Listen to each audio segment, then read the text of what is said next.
गाजीपुर में आके राज बनता।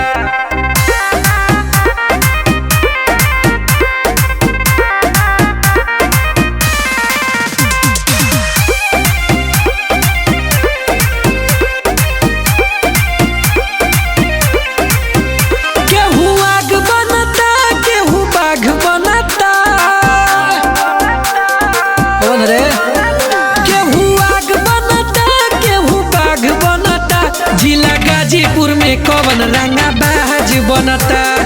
गाजीपुर में आके रंगाबाज बनता। हई बीरवन के धरती के राज चलता। कौन गाजीपुर में आके रंगाबाज बनता।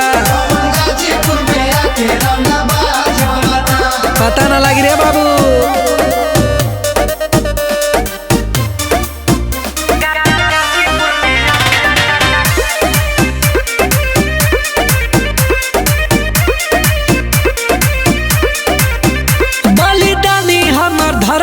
शहीदी कहल जाले निक निक बीरी धूल चाट जाले।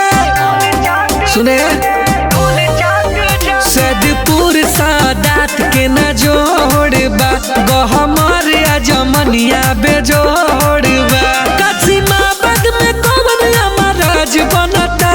आके गाजीपुर में कौन रंगबाज बनता। गाजीपुर में आके रंगाबाज बनता। तोड़ा जइबे।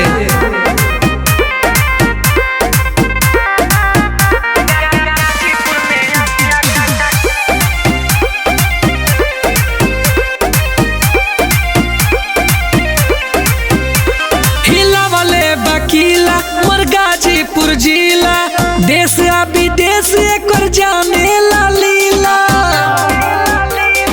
सुनो यहाँ घर घर में होले जवान हो। ऐसे बाटे जिला के पहचान हो। नहीं बाटे पावर सारा ताज बनता। पूर्वांचल में कौन रंगदार बनता।